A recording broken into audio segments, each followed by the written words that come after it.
I'm James Morgan. I'm 34 years old, and I returned home from the biggest business trip of my life to find 88 people having a family reunion in my house. A reunion I was never invited to. Before I tell you about how I sold that $2 million house right out from under them, do me a favor and let me know where you're watching from in the comments below. It's always incredible to see how far these stories can reach. It all started about a week before the disaster, on a Tuesday afternoon. I was in my office, the corner one on the 47th floor that looks out over the entire Boston Harbor. It's a view you pay for not just with money, but with time. 7 years of it. 7 years of 80-hour work weeks, of coding until the words on the screen blurred into neon confetti, of subsisting on bad takeout and caffeine. 7 years of missed birthdays, skipped holidays, and canceled dates. It had all led to this moment. I'd just been confirmed as the youngest executive director in the century-long history of NextGen Solutions. But that wasn't even the real victory. The real victory was the Tokyo deal. A 3-year, multi-million-dollar contract with Neon Banking Systems, one of the most conservative and sought-after clients in the world. I had personally spearheaded the final, brutal negotiations, and I was flying out in 3 days to sign the papers that would seal it. This wasn't just a win. It was a legacy-defining achievement. My first instinct, the one that's been drilled into me since I was a hopeful kid, was to call my parents. For a fleeting, foolish moment, I let myself imagine my dad, Richard. His voice swelling with a pride he'd never shown me. I pictured my mom, Eleanor, genuinely happy for me, for my success. I should have known better. I dialed his number. He picked up on the second ring, his voice abrupt. "James, everything all right?" Not a hello, not a how are you, just a blunt, almost suspicious opening, as if my calling could only mean trouble. That was my dad in a nutshell. "Everything's great, Dad. Actually, it's incredible. I have some news." I could almost hear the impatient shrug through the phone. "Oh? I'm a bit tied up here." "I closed the Neon Banking deal," I said, pushing past his disinterest. "And the board just made me an executive director." I held my breath, listening for even a flicker of validation in the static of the line. What I got was a heavy sigh, the sound of a man burdened by my good news. "That's nice, son. Very nice. Listen, I can't really get into it right now. Your mother and I are in the middle of another one of Ethan's situations." My heart, which had been soaring moments before, plummeted. Ethan, my younger brother, the golden child, the black hole of our family's resources and attention. "What happened this time?" I asked, my voice already flat with resignation. "Oh, the food truck idea didn't pan out. He says the city has too many regulations, it's anti-small business. Can you believe it? So now he's got this brilliant concept for an artisanal pickle company. He just needs a little seed money, 20 grand or so, to get the branding right and source the cucumbers. He says the terroir of the cucumber is key. Your mother is worried sick. Artisanal pickles. I was landing a multi-million-dollar international contract that would secure dozens of jobs, and my parents were hemorrhaging money and emotional energy over the terroir of cucumbers. The bitter irony was so thick I could taste it. "Right?" I said, the word feeling like sand in my mouth. "Well, I'm flying to Tokyo on Monday to make it official." "Tokyo? That's a long way," he said, his voice laced with that familiar, dismissive tone he reserved for my career. "Just make sure you don't burn yourself out with all that computer stuff. Can't be healthy. All right, I've got to run. Talk to your mother." He hung up before I could say goodbye. I stared at the phone, the silence on the other end a judgment in itself. I didn't bother calling my mom. I knew the conversation would be a carbon copy, just filtered through her primary lens of social anxiety. What will people think? A food truck? Now pickles? It's all so unstable. I put the phone down and swiveled my chair to face the window again. The excitement I'd felt just moments before had completely vanished, replaced by that familiar, hollow ache in my chest. It didn't matter what I built. To them, I would always be the strange, unsociable son who played with computers, a disappointment in a suit. Meanwhile, Ethan, the charismatic serial failure, would always be the brilliant venture capitalist in waiting, worthy of their endless support and concern. That hollow feeling solidified my plans for when I returned from Tokyo. No grand family announcement. No celebratory dinner they'd feel obligated to attend. I just wanted to come home to the one place I felt truly at peace. Sit in my garden with a bottle of wine that cost more than a dinner for two, and celebrate quietly, by myself. My grandfather's house was my sanctuary. He was the only one who ever got it. Fast forward 1 week. The deal was signed, sealed, and delivered. I was running on fumes and exhilaration. I managed to catch an earlier flight, landing at Logan on a Friday afternoon instead of the planned Sunday return. I didn't tell a soul. This victory was mine alone. The cab turned onto my quiet, tree-lined street, and my good mood began to curdle into confusion, then alarm. Cars were parked everywhere, not just on the street, but half on the curb, blocking neighbors' driveways. Then my eyes landed on my own front lawn. A silver Lexus was parked right on top of my carefully tended grass, right on the edge of the tulip bed. My grandfather, Maxwell, had planted those tulips in a specific, intricate pattern. He'd sketched it out on a drafting table, a floral algorithm. From his second-story study, if you looked at just the right angle in the glorious Boston spring, the blooming flowers spelled the word onward. It was his life's motto. Now, a deep, muddy tire track cut right through the N. Loud, thumping music pulsed from inside my normally silent, historic Victorian home. I paid the cabbie, my hand shaking slightly with a rising anger as I grabbed my suitcase. As I walked up my own front path, my eyes locked on a banner, crudely taped with duct tape to the stately porch columns. In garish red letters, it read, Morgan Family Reunion 2025. I stopped dead in my tracks. My blood ran cold. Family reunion? I was a Morgan. This was my house. I hadn't heard a whisper about a reunion. I unlocked my heavy oak front door, which swung inward to deliver the full, nauseating force of the nightmare. My house was packed. It felt like the entire state had been crammed inside. There were 80, maybe 100 strangers milling about, drinks in hand, shouting over the bass-heavy music. People I hadn't seen in 20 years, people I'd never met in my life. The air was thick and heavy with the smell of catered food, cheap perfume, and spilled beer. My meticulously restored 19th-century hardwood floors were scuffed and sticky. Someone had set up a makeshift bar on my grandfather's priceless antique sideboard, and a puddle of some red, syrupy liquid was congealing on its surface. And there, in the middle of it all, framed in the archway to the kitchen, was my mother, Eleanor, wearing an apron and directing servers with the unearned authority of a queen in her castle. She saw me, and her face registered no surprise, no joy, not even a flicker of welcome. It was pure, unadulterated annoyance. James, what on earth are you doing here? I thought your flight wasn't until Sunday. I live here, Mom, I said. My voice was a strained whisper, easily swallowed by the cacophony of the party. Felt like shouting into a hurricane. What is all this? She waved a dismissive hand, a gesture so familiar it made my teeth ache. It was the don't bother me with details wave, the one she deployed whenever I tried to explain a complex coding problem or a market fluctuation. It's the family reunion, dear. We've been planning it for months. I sent out the invites in August. In my house, I pressed, the sheer audacity of it making me feel lightheaded. Without telling me? Without asking me? Well, we knew you were snowed under with your big trip, she said, her attention already drifting to a caterer who was holding a tray of empty glasses. And you're always saying we should use the house more. It's a family home, after all. It's meant to be filled with life. It was a lie, a casual, breathtaking lie. I had never, not once, said anything of the sort. I had said they were welcome to visit, to come for dinner. But this was an occupation. The house wasn't a family home in the communal sense she was implying. My grandfather, Maxwell Morgan, a man who believed in precision above all else, had left it to me.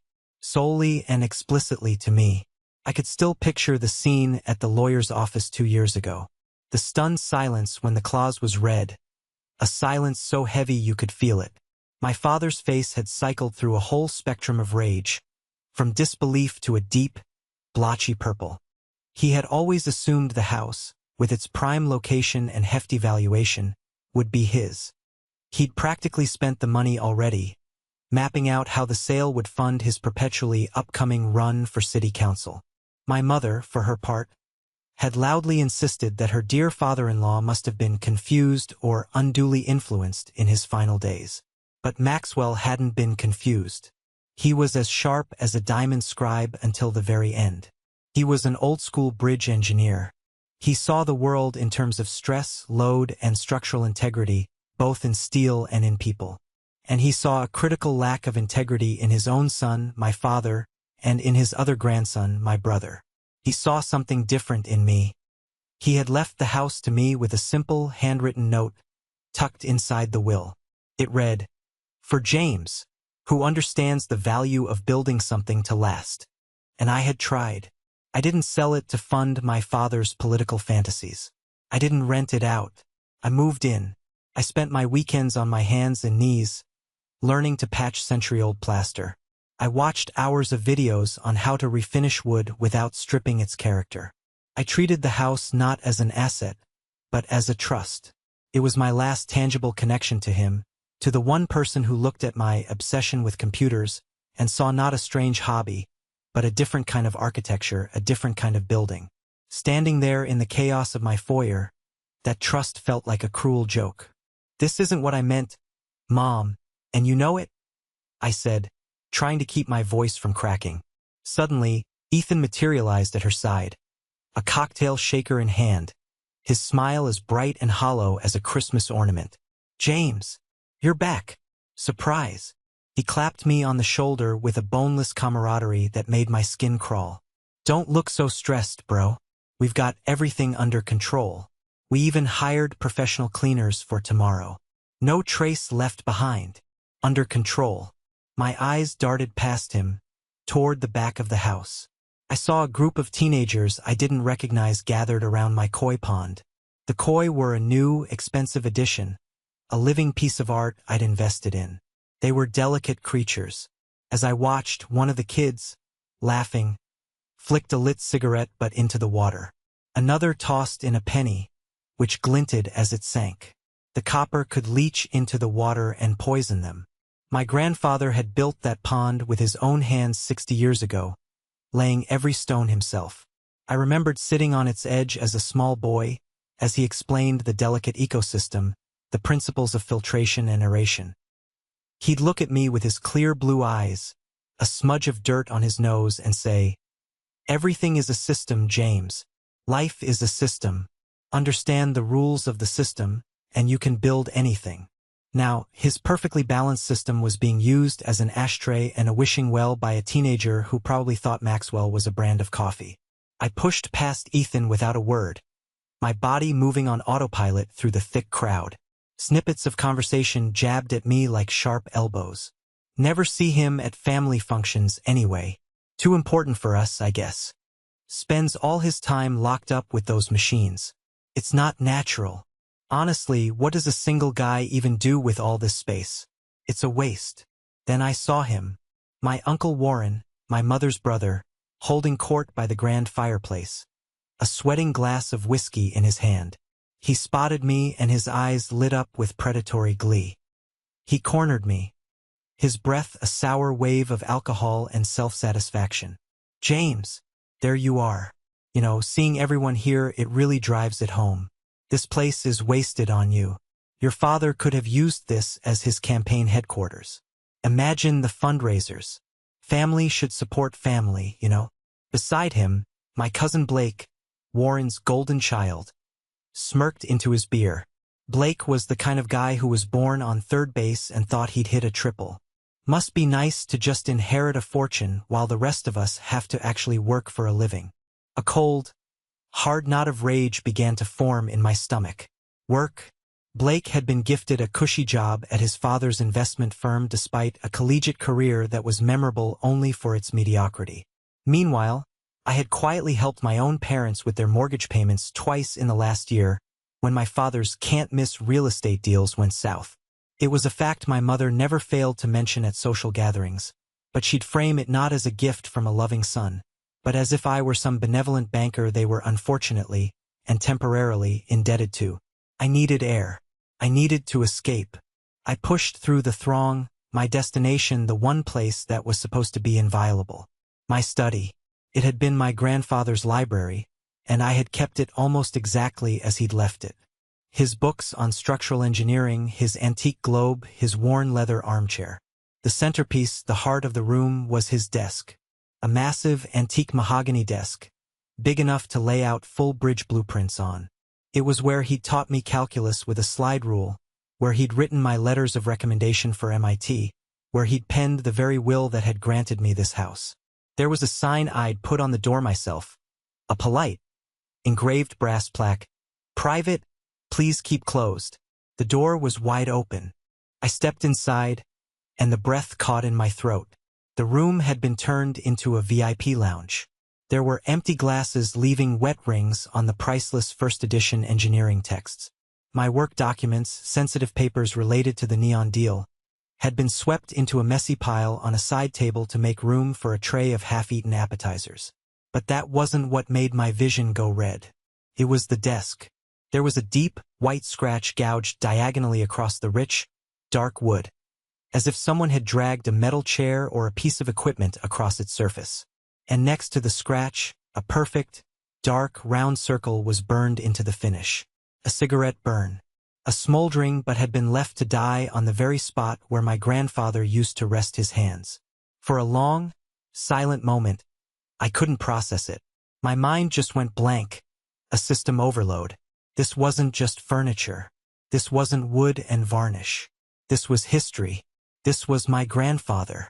This was the heart of the house, the heart of my entire world. And they had carelessly, thoughtlessly desecrated it. I backed out of the room, a wave of dizziness washing over me. I felt like a stranger in my own life, an intruder in my own home. I stumbled up the main staircase, needing to get to my bedroom, my last remaining sanctuary. Another private sign hung on the door. I turned the knob. It was locked. I fumbled for my keys, my hands trembling so badly I could barely fit the key in the lock. It slid in but wouldn't turn. It was jammed from the inside. Someone had turned the deadbolt and then forced the lock from the outside when they couldn't get in. With a surge of pure, unthinking adrenaline, I lowered my shoulder and slammed it into the door. The wood around the lock splintered with a sickening crack. The door flew open. My bedroom was a chaotic mess. My closet was ajar. Expensive suits I'd saved for months to buy were pulled halfway off their hangers, some trailing on the floor. My dresser drawers were pulled open, my personal effects rifled through. It wasn't the violent ransacking of a robbery, but the casual, entitled snooping of someone who believed they had a right to be there. On my nightstand, the silver-framed photo of me and my grandfather at my MIT graduation was lying face down in a small puddle from a sweating glass. I walked back downstairs, a terrifying calm settling over me like a shroud. The noise of the party seemed to fade into a dull, distant roar. I found my parents in the kitchen, laughing with some distant cousins I hadn't seen since I was 10. "Someone broke into my office," I said. My voice was eerily quiet, but it sliced through the laughter like a shard of glass. "They burned a hole in grandfather's desk." Eleanor sighed, the long-suffering, theatrical sigh of a mother dealing with an overdramatic child. "Oh, James, don't be so dramatic. I'm sure it was just an accident. We'll get it fixed. It's just a bit of wood." "And my bedroom?" I asked, my voice still deathly quiet. The door was locked from the inside. Someone forced it open. My father, Richard, stepped forward then, his jovial host facade dropping to reveal the hard arrogance beneath. "This house was meant for family. Your grandfather would have wanted everyone here, enjoying it together. Stop being so selfish and possessive." Selfish, possessive. The words hung in the air, thick and poisonous. And then my mother delivered the final, fatal blow, the one that severed the last, frayed thread of connection I had to them. She looked from me to the direction of the study, her expression one of utter exasperation, as if I were a toddler throwing a tantrum over a broken toy. Honestly, James, it's just stuff. Just stuff. My grandfather's legacy. My privacy. My sanctuary. The very symbol of the only unconditional love I had ever known in my life. Just stuff. I didn't shout. I didn't scream. I didn't argue. I just looked at them, at their smiling, uncomprehending faces, and I felt nothing. The anger, the hurt, the decades of quiet disappointment. It all just collapsed inward and was replaced by a cold, hard, diamond-like clarity. I turned without another word, walked through the crowd of strangers who were my family, their laughter and chatter now sounding like the screeching of birds. I went out the front door and didn't look back. I walked down the street to the corner, the cool night air feeling like a baptism. I pulled out my phone and opened my contacts. I scrolled past Dad, past Mom, past Ethan. I stopped on a name I hadn't called in over a year, a shark I kept on retainer for moments just like this. Scott Reynolds, real estate agent. He picked up on the third ring, his voice slick with professional charm. James Morgan, to what do I owe the pleasure? Finally ready to have a serious conversation about that historic gem of yours. Yes, Scott, I said, my voice as calm and clear as a winter morning. I am. I want to sell it. And I want to do it yesterday. Yesterday? I like the sound of that. Scott's voice crackled with professional glee, the unmistakable sound of a predator sensing a kill. What kind of fast are we talking about, James? A few months on the market to get top dollar? A private listing to feel out the serious players? Or are we talking motivated? I'm talking about scorched earth. Scott, I said, hailing a cab and giving the driver the name of the Four Seasons downtown. The party music was still a faint, offensive thud in the distance, a soundtrack to the end of an era. I want it gone.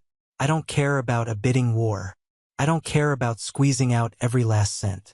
I care about speed and finality. Find me a cash buyer, no contingencies, no inspections, fastest possible close. I want a surgical strike. There was a pregnant pause on the other end of the line. Even a seasoned shark like Scott Reynolds could recognize that this was more than a business decision. That's exceptionally motivated, he said, his voice lowering slightly. Are you absolutely sure, James? A property like that, with its history and location, we could start a bidding war that would make headlines. We're talking well over 2 million, maybe 2.3. Scott, I said, climbing into the blessedly quiet cab and leaning my head against the cool glass of the window. The price is 2.1 million. It's non-negotiable. I'm not selling a house. I'm buying my freedom. Find me a buyer who can sign a check and close within 2 weeks. Can you do that? Or should I call someone else? The hint of competition was all he needed. For 2.1 million cash with those terms? He let out a low whistle. James, for that, I can find you a unicorn who breathes fire and spits out notarized documents. Let me make some calls. I'll have something for you by morning. Go get some rest. You sound like you need it. He was right. I hung up the phone and leaned back in the seat. A strange, profound sense of peace washed over me. It wasn't happiness, not even close. It was the calm of a general who has finally, after years of draining skirmishes, committed to a drastic, irreversible, and decisive course of action. For my entire adult life, I had been fighting a war of attrition, trying to win their approval, trying to earn a seat at a table where I was never truly welcome. I was done fighting for a seat. I was just going to burn the whole damn table to the ground. I checked into the hotel, feeling like a refugee from my own life. I stood in the shower for what felt like an hour, letting the scalding water wash away the grime of the party and the residue of my old life. I slept for 10 hours straight, a deep, dreamless sleep. The next morning, my phone buzzed at precisely 8 a.m. It was Scott. I've got him, he said, dispensing with any preamble. His name is Victor Kong. He's a tech entrepreneur, big in sustainable real estate development. Calls his company Second Foundation Development. He's been looking for a signature property for a personal project, a showcase of historical preservation mixed with cutting-edge green tech. He knows the house, loves the history, says Maxwell Morgan was a legend. He heard your terms. He didn't even blink. He's good with the price? And no inspection? I asked, a sliver of disbelief piercing my calm. He said, and I quote, "A house like that, you don't inspect it, you interview it." He understands the deal. He's not buying a turnkey property. He's buying potential and location. He's ready to sign. He just wants to walk through the property once with you, as a professional courtesy. When? He can be there in an hour. An hour later, I was standing on the sidewalk across the street from my own home. The cleaners Ethan had so proudly mentioned were there, their white van parked at the curb. They were hauling black trash bags out to the street, bags filled with the detritus of my family's celebration. The garish banner was gone. From a distance, the house looked almost peaceful, like a beautiful old woman sleeping, unaware of the turmoil within. A sleek, black Tesla purred to a stop beside me, and a man in his late 40s stepped out. He was sharp, dressed in a tailored blazer, dark jeans, and expensive-looking leather shoes. He had an air of quiet, focused intensity. This was Victor Kong. He walked over to me, extending a hand, but his eyes were locked on the house. "It's a masterpiece," he said, his voice filled with genuine appreciation. "A genuine pre-war gem. They don't build them with bones like this anymore. The craftsmanship is honest." "My grandfather was an engineer," I said, shaking his firm, dry hand. He believed in honest craftsmanship and solid foundations. Victor finally turned his gaze to meet mine. There was an intelligence there, a quickness, a shared language that I recognized instantly. "So do I," he said. "Shall we?" We walked through the house together. The cleaners had done a surface-level job, but they couldn't erase the deep disrespect. The floors were dull and scuffed. The air still smelled faintly of stale champagne and regret, and the deep white scratch on my grandfather's desk screamed at me from across the room like an open wound. Victor saw it immediately. He walked over to it and ran his fingers lightly over the damaged wood, his expression unreadable. "A shame," he said softly. "Carelessness is the rust of the soul. But mahogany is resilient. With the right craftsman, this can be made whole again." He looked around the study, at the built-in bookshelves, the fireplace, the high, coffered ceilings. "This room has a good soul." He got it. In that single moment, I knew he was the right person. He wasn't just buying square footage and a zip code, he was buying a piece of history, and he respected it. We walked through the rest of the house. I was brutally honest about its condition, pointing out every flaw. The wiring is original knob and tube. It's a fire hazard. The plumbing is galvanized steel, and the water pressure is terrible. The roof will need replacing in the next 5 years. He just nodded, unfazed. "Cosmetics," he said. "Systems can be replaced. I'm not buying it for what it is today, Mr. Morgan. I'm buying it for what it can be tomorrow. It's the location, the history, the fundamental structure. I'm planning a full gut renovation of the systems anyway, but I want to preserve the historic character, the facade, the floors, the core architectural elements." His explanation was logical, clinical, and reassuring. He wasn't a sentimental homebuyer I was taking advantage of. He was a savvy developer who saw an opportunity. The lack of an inspection was a calculated business risk on his part, and my asking price was fair enough to make that risk worthwhile. When we finished the tour, we stood on the front porch, the same porch where my family had taped their banner of betrayal. "My offer stands," he said. $2.1 million, all cash. My lawyer can have the purchase and sale agreement drawn up by end of day. We can close as soon as the title search is clear. A week, maybe 10 days if we're lucky. "It's a deal," I said, and we shook on it. There was no hesitation, no remorse. Just the clean, quiet click of a decision locking into place.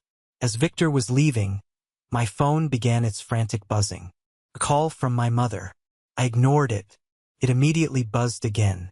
My father. I ignored it. Then a rapid-fire series of texts from Ethan. "Dude, where are you? Mom's freaking out. She says you didn't sleep in your bed." They had finally noticed I was gone. It had only taken them 18 hours to realize the person whose home they had commandeered was no longer in it. I spent the rest of the day in a quiet corner of the Boston Public Library. Of all places, my laptop open, hammering out the details with Scott and Victor's lawyer via email. It felt fitting to be surrounded by history and quiet contemplation as I dismantled my own. By 5 p.m., I had electronically signed the initial purchase and sale agreement. The clock was officially ticking. The machine was in motion, and no amount of family drama could stop it now. That evening, back in the sterile quiet of my hotel room, I decided to take back control of the narrative. No more hiding. No more letting them frame the situation. I opened a new email, my fingers steady and sure on the keyboard. To Richard Morgan, Eleanor Morgan, Ethan Morgan. From James Morgan. Subject: formal discussion regarding the property at 123 Oak Street. I trust you are all aware of the events that transpired at my home this past Friday. The unauthorized gathering and subsequent damage to the property, and specifically to items of great personal and familial significance, is not something I can or will overlook. As the sole legal owner of the residence, I have been forced to reevaluate its future and my connection to it. To that end, I have scheduled a formal meeting at the offices of my legal counsel, Thorn and Associates, at 10 a.m. this coming Friday. The purpose of this meeting is to inform you, as a courtesy, of my final decision regarding the house. Your attendance is not optional. It is required. The address is 101 Federal Street, 30th floor. I expect you to be on time. Regards, James Morgan. I hit send and felt a profound weight lift off my shoulders. I was no longer the victim of their chaos, the recipient of their whims. I was the architect of the consequences. The response was almost instantaneous. My phone lit up with an incoming call from my father.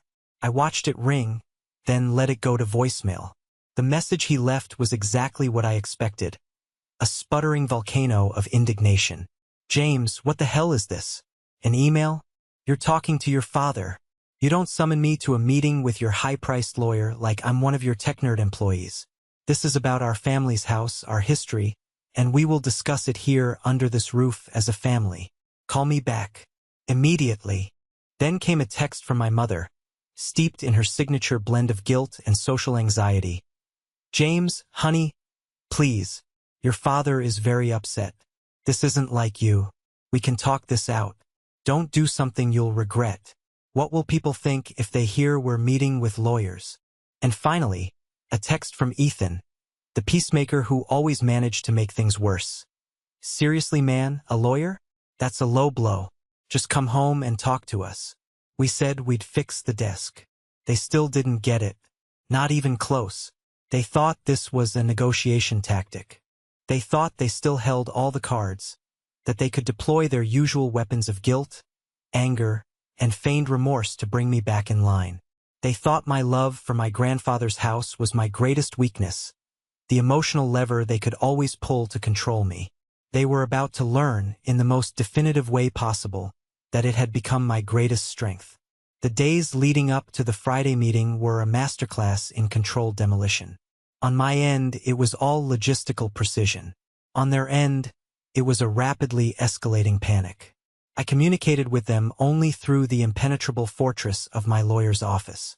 When my father, predictably, called Thorn and Associates and demanded to speak with me, Mr. Thorn's unflappable secretary, a woman whose voice could have frozen hot coffee, politely informed him that Mr. Morgan was unavailable and that all communication would be handled at the scheduled meeting. The attempt to bulldoze his way back into control had hit a smooth, polished, and unyielding brick wall of corporate procedure. I could almost picture his sputtering fury.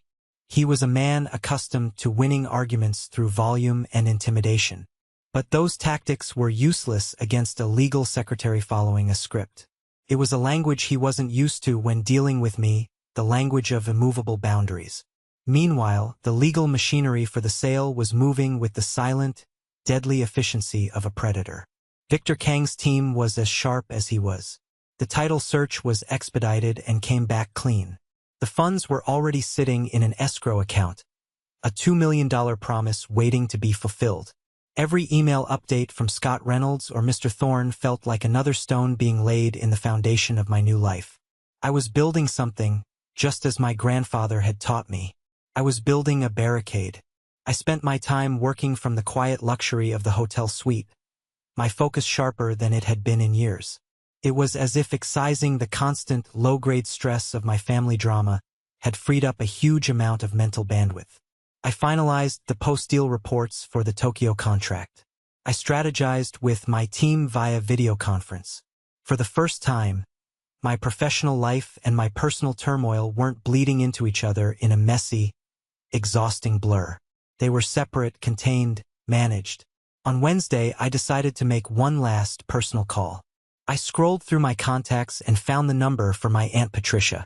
She was my dad's younger sister, a quiet, gentle librarian who had always shown me a subtle kindness that was glaringly absent in the rest of the family.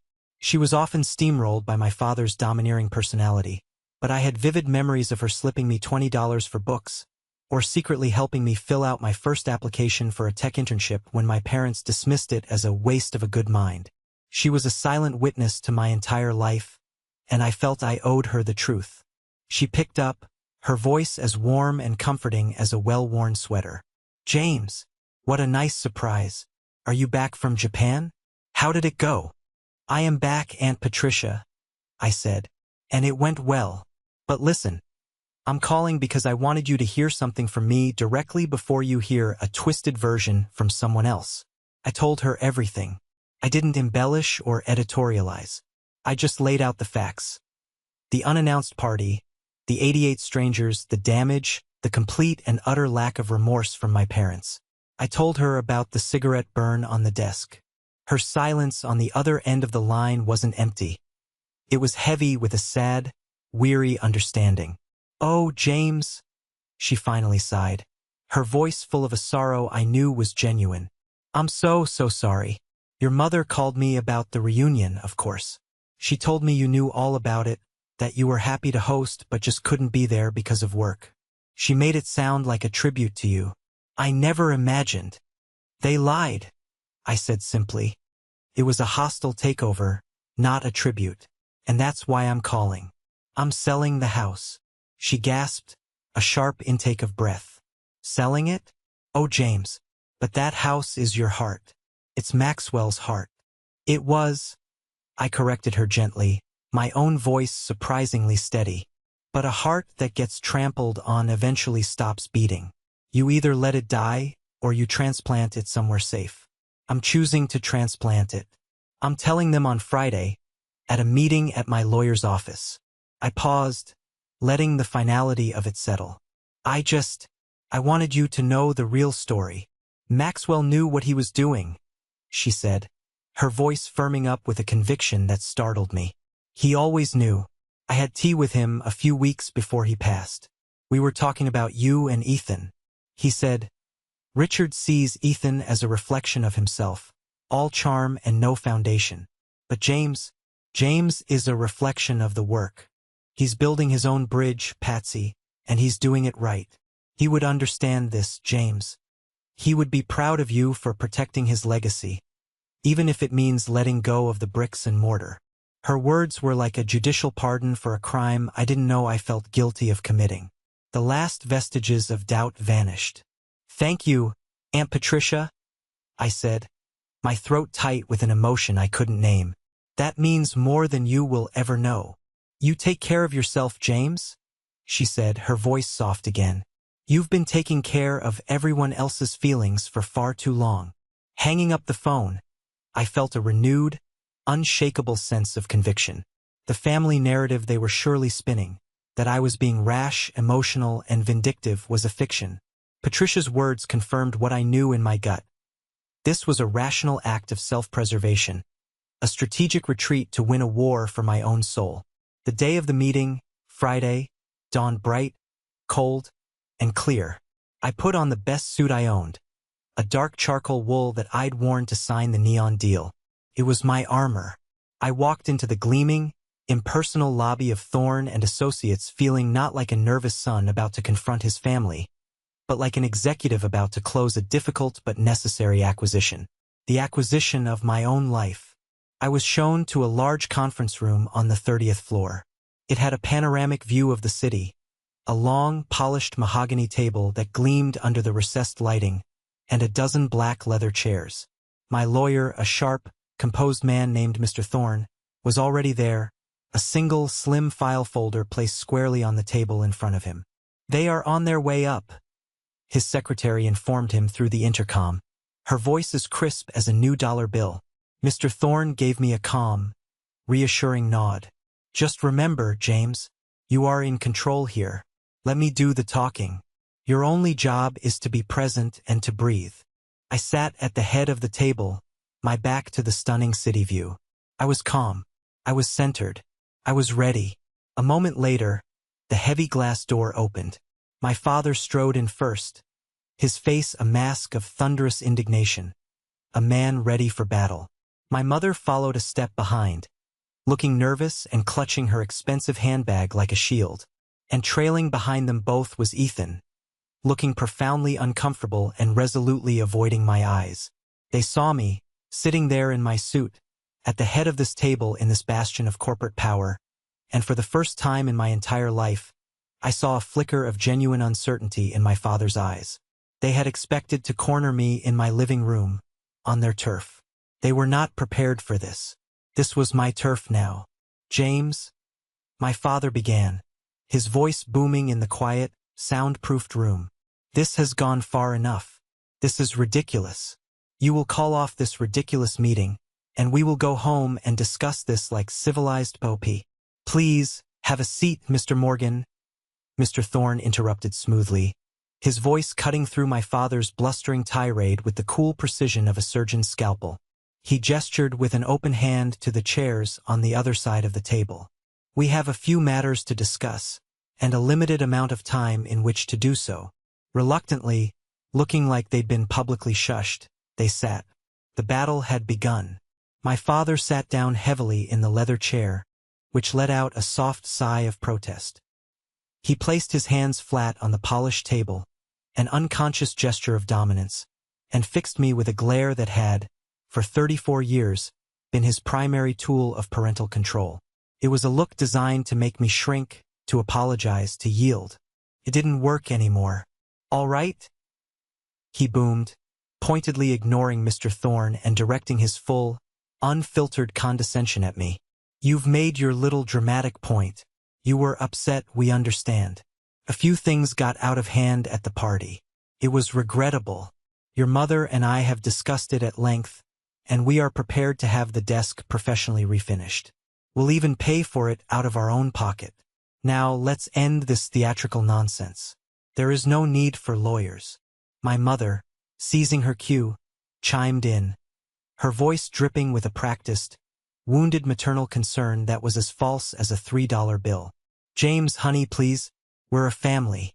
Families work through these things. Think of the memories in that house. Think of your grandfather. He would want us to be together, to forgive." Ethan just sat there, staring at his hands, a silent, miserable monument to indecision. He was a man wishing he could simply evaporate. I didn't say a word. I just looked at them, letting their arguments, their justifications, their emotional manipulations hang in the silent, climate-controlled room. I didn't need to defend myself. I had Mr. Thorne for that, and he was a weapon they had never faced before. He let the silence stretch for a long, uncomfortable moment, amplifying their unease. Then, he calmly opened the slim file folder that lay in front of him. "Mr. and Mrs. Morgan," he began, his tone perfectly level, perfectly professional, and utterly devoid of all emotion. "We are not here today to negotiate the terms of a desk repair. We are also not here to discuss memories or speculate on the wishes of the deceased. We are here to address a matter of Massachusetts property law." He slid 3 documents across the vast expanse of the table. They were thick, bound with official-looking blue covers, and they landed in front of my father with a soft, definitive thud. "As you are all aware, Mr. James Morgan is the sole and uncontested legal owner of the property located at 123 Oak Street, as stipulated in the last will and testament of Mr. Maxwell Morgan, which was duly executed and entered into probate 2 years ago." My father scoffed, a harsh, dismissive sound. We're well aware of that unfortunate document. What's your point, Thorne? Mr. Thorne continued as if my father hadn't spoken, his composure absolute. As the sole owner, my client, James, possesses what is known in legal terms as a fee simple absolute interest. This grants him the unconditional power of disposition, including the right of alienation, or in simpler terms, the absolute and unrestricted right to sell the property to whomever he chooses, whenever he chooses, for whatever price he deems acceptable. He paused, letting the clinical legal terms sink in. My mother's brow furrowed in confusion. My father's face was beginning to turn that familiar, dangerous shade of blotchy red. He was gearing up for an explosion. To that end, Mr. Thorne said, his voice dropping slightly, delivering the killing blow not with a shout, but with the quiet finality of a judge reading a verdict, I am legally obligated to inform you that as of 9 a.m. this morning, Mr. James Morgan completed the sale of the property at 123 Oak Street to a Mr. Victor Kong and Second Foundation Development, LLC. The agreed-upon price was $2.1 million. Silence. It was the most profound silence I have ever experienced. It was absolute. It was suffocating. The ambient sound of the city outside the panoramic window seemed to cease to exist. The only thing I could hear was the frantic, triumphant pounding of my own heart, a drumbeat of liberation. My mother's hand flew to her mouth, a strangled gasp escaping her lips. Her eyes, wide with shock, darted from Mr. Thorne to me. Ethan's head shot up, his face a mask of pure, uncomprehending disbelief. My father just stared. His mouth opened slightly, then closed again, like a fish out of water. The bluster, the arrogance, the lifetime of unshakable paternal authority. It all just drained away from his face, leaving behind the slack, stunned confusion of a man who had just been checkmated in a game he didn't even know he was playing. In that moment he looked frail. He looked old. "What?" he finally croaked, the word a mere puff of air, all its former power gone. "What did you just say?" "The house is sold, Mr. Morgan," Mr. Thorne repeated, his voice as sharp and clean as a piece of freshly broken glass. "The funds have been transferred from escrow. The new deed has been recorded with the Suffolk County Registry. The transaction is complete, final, and legally irrevocable. This meeting, as my client stated in his email, is simply a courtesy to inform you of this fact." You can't," my mother stammered, her pleading eyes locked on me. "James, you wouldn't. It's our home. It's our family's home. Where will we have Christmas? What about Thanksgiving?" The question was so breathtakingly, so profoundly self-absorbed that it almost broke the tension with its sheer absurdity. Where will we have Christmas? Not, James. How could you part with your grandfather's precious legacy? Not, are you okay? This must have been so hard for you? Just, where will we host our parties? Before I could even formulate a response, my father slammed his fist on the table. The sound echoed like a gunshot in the silent room. "This is illegal." He was manipulated. Maxwell was not of sound mind. He was a sick old man. "I'll contest the will. I'll sue you," he snarled, pointing a trembling finger at me, his face contorted with rage. "And I'll sue you," he finished, turning his fury on Mr. Thorne. Mr. Thorne didn't flinch. He didn't even blink. He simply leaned back in his chair, a picture of calm indifference. "You are certainly welcome to try, Mr. Morgan. However, I would advise you that the will was certified by Judge Edward Thompson, who, as you know, was a close personal friend of your father and confirmed his sound state of mind under oath during probate. Contesting it now, 2 full years after the fact, would be a frivolous, extraordinarily public, and extremely expensive exercise. As for suing my client for selling his own legally held property, you have absolutely no legal standing. None whatsoever. Every escape route my father tried to charge down was a dead end. Every wall he tried to punch was made of solid steel. He was trapped, for the first time in his life, by a set of rules he couldn't bend, break, or bully into submission. Just when I thought the agonizing drama had reached its peak, the heavy glass door to the conference room opened. My Aunt Patricia walked in. I had, on a gut feeling, asked Mr. Thorne to have her wait in the lobby and to bring her in if, and only if my father threatened legal action. Her presence was my final, quiet trump card. She walked calmly to my side and placed a hand on my shoulder. Her touch was grounding. She looked directly at my father, her brother, with an expression of profound disappointment. "Stop it, Richard," she said, her voice quiet but carrying an immense weight. "Just stop. You're embarrassing yourself." Maxwell knew exactly what he was doing. He knew you'd have sold that house for a handful of campaign signs and a few handshakes within a year. He gave it to James because James was the only one who loved the house for what it was, not what it was worth. Deep down, you know it's true. My father stared at his sister, completely speechless. In 60-plus years, she had never, ever spoken to him with such direct, unvarnished truth. The finality of the situation was beginning to crash down on them. An emotional tidal wave. It was over. They had pushed and pushed and pushed, assuming I would bend, as I always had. They had fundamentally miscalculated.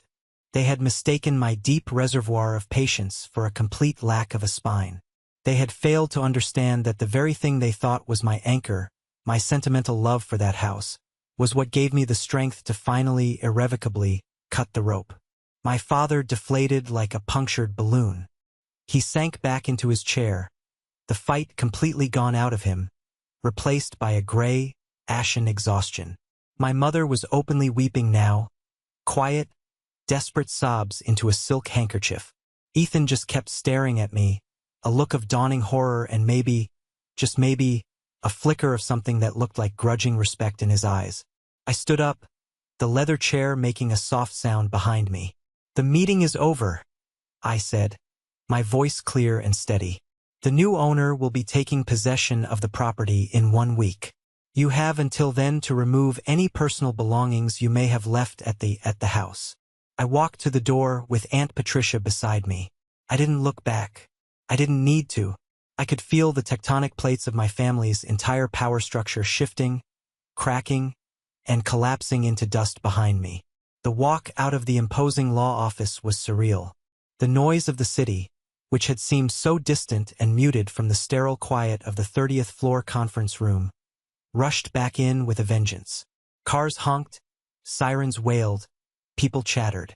It was the sound of a world that was indifferent to my personal earthquake, a world that just kept moving. Aunt Patricia held my arm as we waited for the elevator, her grip firm and grounding. She didn't say much, just a quiet, "I'm proud of you, James." That took a courage I didn't know you had. It was enough, more than enough. I parted ways with her at the subway station, after making her promise to let me take her out to a fancy dinner later in the week. As I rode the T back to my hotel, I didn't feel the rush of triumph I might have expected.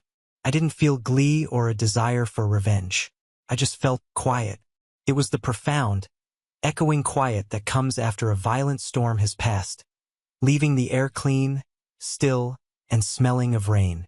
The weight that I had been carrying on my shoulders for my entire life, the invisible, crushing weight of their expectations, their disappointments, their casual dismissals was gone. I felt lighter than I had in years. The first thing I did when I got back to my silent, anonymous hotel room was to call my financial advisor. "David," I said, "I'm about to wire a significant sum to my account. I want to set up a charitable trust." Immediately. "A trust? That's great, James. What's the mission?" "I want to call it the Maxwell Morgan Engineering Scholarship Fund," I said, the words feeling right and true in my mouth. "I wanted to provide full-ride scholarships for underprivileged students in the Boston area who want to pursue a degree in engineering or architecture. My grandfather's true legacy wasn't in the wood and plaster of that beautiful, violated house. It was in the values he'd instilled in me. Integrity, hard work, and the importance of building things that last. A new generation of engineers, armed with his values, felt like a much more fitting and enduring tribute than a house that had become a symbol of disrespect and entitlement. The rest of the week was a blur of controlled, dispassionate logistics. I coordinated with a high-end moving company, the kind that specializes in art and antiques, to have my personal belongings, especially the entire contents of my study, carefully packed and moved into a secure, climate-controlled storage unit. I gave them specific instructions for my grandfather's desk, to have it crated like a museum piece. I left everything else. The ornate furniture my mother had insisted on buying, the silver she'd stored in the dining room, the ghost of their presence. I left it all for the new owner to dispose of as he saw fit. It was a clean break. My phone remained silent. The usual barrage of angry calls, pleading texts, and guilt-laden voicemails never came. It was an unnerving silence that spoke volumes. They were reeling, adrift in a new reality they hadn't anticipated and didn't know how to navigate. They had lost their home base, their social stage, and most importantly, their leverage over me. Then, on the last night before the house was officially Victor Kang's, my phone buzzed with a text. It was from Ethan. "Can we talk? Please? I'll come to you." I hesitated for a long moment, my thumb hovering over the delete button. Part of me wanted nothing more than to sever all ties and never look back. But another part, the part that still remembered a little brother who used to follow me around, knew that some loose ends needed to be tied up if I was ever going to be truly free. I texted back the address of a quiet, neutral coffee shop near my hotel. He showed up looking like a ghost. His usual easy charm was gone, replaced by a pasty, drawn look. His eyes were red-rimmed and puffy. He sat down and stared into his coffee cup as if it held the answers to the universe. "I'm sorry, James," he mumbled, not looking at me. His voice was hoarse. "About the party. About the desk. It was my fault. I was the one home. I should have stopped them. Why didn't you?" I asked, my voice not accusatory, just genuinely curious. He finally looked up, and his eyes were full of a miserable, helpless conflict. "Because it's easier not to," he confessed. "It's always been easier to just go along with what Mom and Dad want. You're the one who was always good at fighting back, at saying no." "I wasn't fighting back, Ethan," I said, the distinction suddenly crystal clear in my own mind. "I was just trying to exist in the same space they occupied. There's a difference. Fighting back is what I did last Friday." He nodded slowly, accepting the truth of it. He fidgeted with a sugar packet, tearing it into tiny shreds. "There's something else," he said, his voice dropping to a barely audible whisper. "Rebecca was there. At the party. Rebecca Taylor. My college girlfriend. The one who had dumped me because I worked too much and wasn't any fun. I hadn't thought about her in years." "I saw her," I said evenly. "She was with you. You two seemed close." Ethan took a deep, shuddering breath. "We've been seeing each other for a few months." The confession landed not with a shock, but with a dull thud of weary recognition. Of course, it was just another piece in the sprawling, dysfunctional puzzle of my family's casual disregard for my feelings. It was so perfectly, so poetically messed up. Of course my entitled, charismatic brother would end up with the ex-girlfriend who saw my defining characteristic, my ambition, as a fatal flaw. They were two sides of the same lazy coin. "She was the one who kept pushing," Ethan continued, the words tumbling out now in a cathartic, shameful rush. "She kept telling me that you were being selfish, keeping that huge house all to yourself. She said it should be for the whole family to enjoy. She helped Mom plan the party. She called it an intervention. She said it would be a good way to show you how things should be, to make you see how isolating yourself was a mistake." I just stared at him, the sheer pettiness of it all washing over me. It wasn't some grand, tragic betrayal. It was just pathetic. A petty, calculated, high school-level maneuver to undermine me, orchestrated by my feckless brother and a ghost from my past. "Why are you telling me this now, Ethan?" "Because," he said, finally meeting my gaze, his own eyes watery with shame. "When you sat there in that lawyer's office, so calm, and you didn't yell, you didn't even argue, you just won, I realized something. I've been on the wrong side of the fence my whole life. I've been playing their game by their rules and you've been off playing your own. And you just checkmated all of us without even breaking a sweat." It was the most honest, self-aware thing he had ever said to me. I didn't offer him forgiveness. I didn't offer him absolution. That wasn't mine to give. He had to find that on his own. I just nodded. Go to school, Ethan, I said quietly. Stop taking their money and their bad advice. Stop looking for shortcuts. Build something for yourself for once. See how it feels. He stood up, looking like he wanted to say more, but no words came.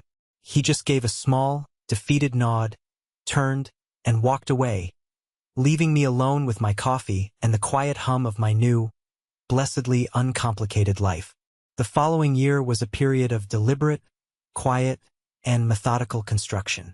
I found a new place, a stunning, modern penthouse apartment in the Seaport district with a wide, minimalist terrace overlooking the Charles River. It wasn't big or historic like the old house, but it was mine, every clean line and polished surface of it. The walls were clean, the history unwritten. My grandfather's desk, which I had commissioned a master craftsman to restore to its former glory, was the undisputed centerpiece of my new home office. The scar was gone, the wood nourished back to life. It looked better here, surrounded by glass and steel and the future, rather than haunted by the ghosts of the past. My relationship with my family existed in a state of fragile, distant armistice. We didn't have blowout fights anymore, mostly because we barely spoke. But the silence wasn't entirely empty. It was punctuated by small, tentative, and surprising steps. My father's real estate business, as it turned out, hadn't collapsed overnight, but it was struggling badly. His methods were old, his vision stuck in the 1990s. He was losing bids to younger, more innovative developers who understood green technology and modern aesthetics. After 2 full months of stony silence, he called me. His voice was gruff, stripped of its usual booming authority. He didn't apologize. He didn't ask for money. He asked for my opinion. He'd heard about a new city initiative for sustainable mixed-use housing and admitted, with what sounded like great difficulty, that he didn't understand all this newfangled tech. It was an olive branch, the only kind a man like my father knew how to offer. Instead of just giving him some quick advice, I set up a meeting for him with my old mentor at NextGen, Dr. Marcus Winters, who had retired to run a successful consulting firm specializing in green building technology. I went with him to the meeting, watching my father, Richard Morgan, the man who had dismissed my career as playing with computers for 2 decades, sit and listen intently as Dr. Winters and I talked about integrated solar systems, graywater recycling, and energy-efficient design was one of the most surreal and satisfying experiences of my life. He didn't understand all of it, not by a long shot, but for the first time he was trying. He and Dr. Winters ended up partnering on a small, innovative project in South Boston. It was a start. My mother, Eleanor, adrift without her grand family home to manage and showcase, found a new, and wholly unexpected, hobby. She began volunteering at the Boston Historical Society. At first, I was cynical, certain it was just for the social status, another way to tell her friends at the country club that she was terribly busy with her preservation work. But then, she started sending me links to articles about architectural preservation and urban renewal. She called me one afternoon, her voice filled with genuine excitement, to tell me about a fascinating lecture she'd attended on the challenges of restoring 19th-century woodwork. She was learning to appreciate craftsmanship, not for its monetary value or its social cachet, but for its intrinsic beauty and the history it held. She was, in her own roundabout way, finally starting to understand what that house and that desk had meant to me. As for Ethan, he actually did it. He cashed in some savings bonds our grandparents had left him, ignored my parents' pleas to invest in another brilliant concept, and enrolled in the evening MBA program at Boston College. He was struggling. It wasn't coming easily to him. He called me every few weeks, not for money, but to ask for help with a particularly brutal accounting problem or to run a case study by me.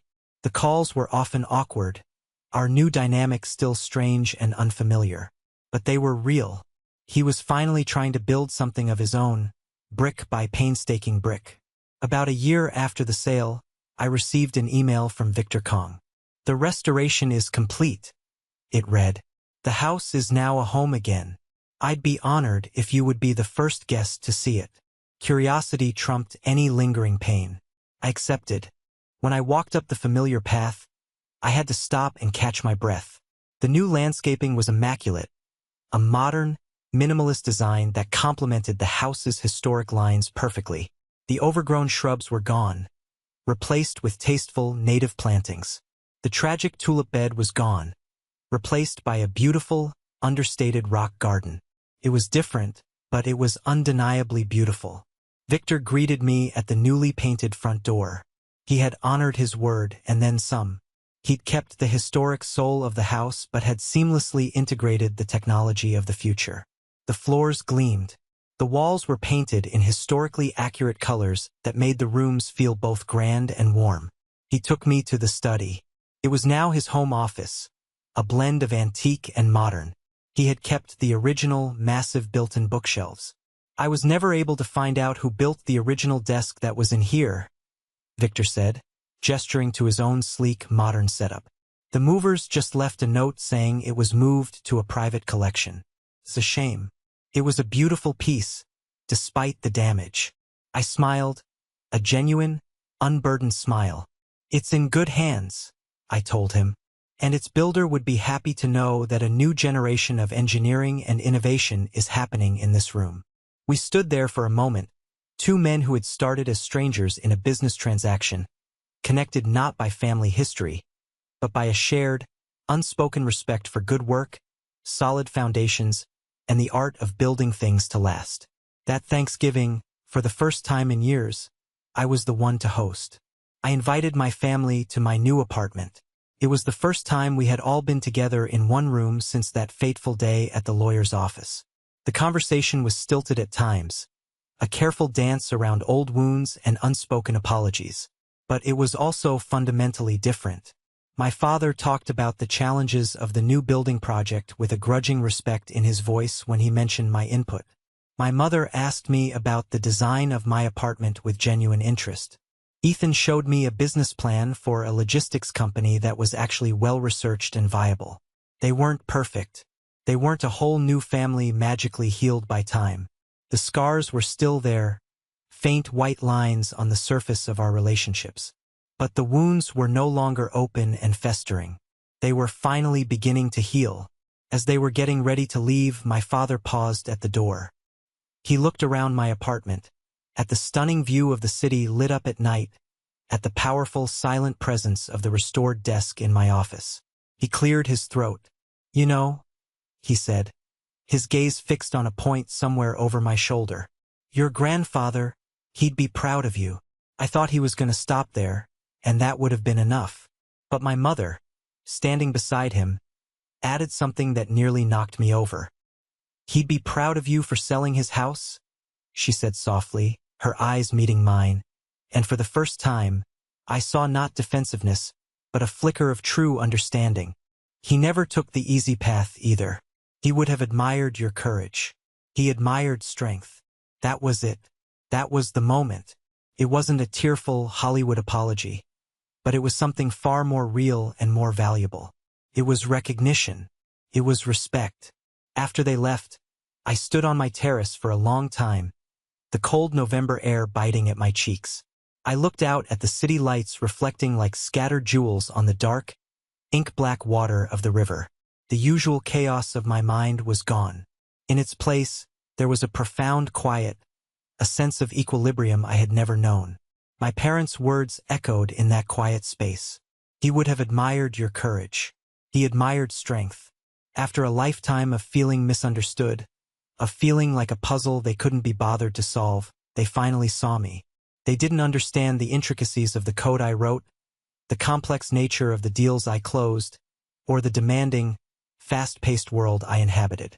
But they had finally, at long last, understood the one thing that truly mattered, the character my grandfather had worked so hard to build in me. I thought about the house, the beautiful Victorian gem that had been the stage for so much of my life's pain and, ultimately, my liberation. For so long, I had believed that protecting that house, preserving it exactly as he'd left it, was my sacred duty. I thought that holding onto that physical structure was how I honored my grandfather's memory and his legacy. In my grief and my desperate need for his approval even after he was gone, I was wrong. The house was just a vessel. It was a beautiful, expensive, historically significant vessel, but a vessel nonetheless. The real inheritance wasn't the wood, the plaster, the prime real estate, or the $2.1 million. The real inheritance was invisible, intangible, and infinitely more valuable. It was the lessons learned over that vast mahogany desk. It was the belief instilled in me from childhood that integrity was the only foundation worth building on. It was the quiet, unshakable strength to know your own value, even when the people who were supposed to love you most couldn't or wouldn't see it. My grandfather didn't give me a house to trap me in the past with him. He gave it to me to set me free. He armed me with a tangible asset so powerful that it could force a confrontation that I had been avoiding my entire life. Selling it wasn't an act of destruction. It was the ultimate act of construction. I had to tear down the old, rotten, unstable structure of my family's dynamics to build something new and healthier in its place. I had to let go of the symbol to finally, fully embrace the substance. My legacy, I realized, wasn't going to be a house I inherited. It would be the scholarships that would build the careers of bright young engineers who might otherwise never get the chance. It would be the quiet but real respect I had finally, painstakingly earned from my family. And it would be the peaceful, authentic, and unapologetic life I was now building for myself, one solid, well-planned, and honest decision at a time. My grandfather taught me how to build things that last. And as I looked out over the city that was now truly my own, I knew, with a certainty that settled deep in my bones, that I was finally, truly getting started. Thank you for listening to my story. I hope it resonated with you in some way. Have you ever been in a situation where you had to make a difficult choice to stand up for yourself, even against the people you love? Share your story in the comments below. I read them all. And don't forget to like this video and subscribe to the channel so you don't miss what's coming next.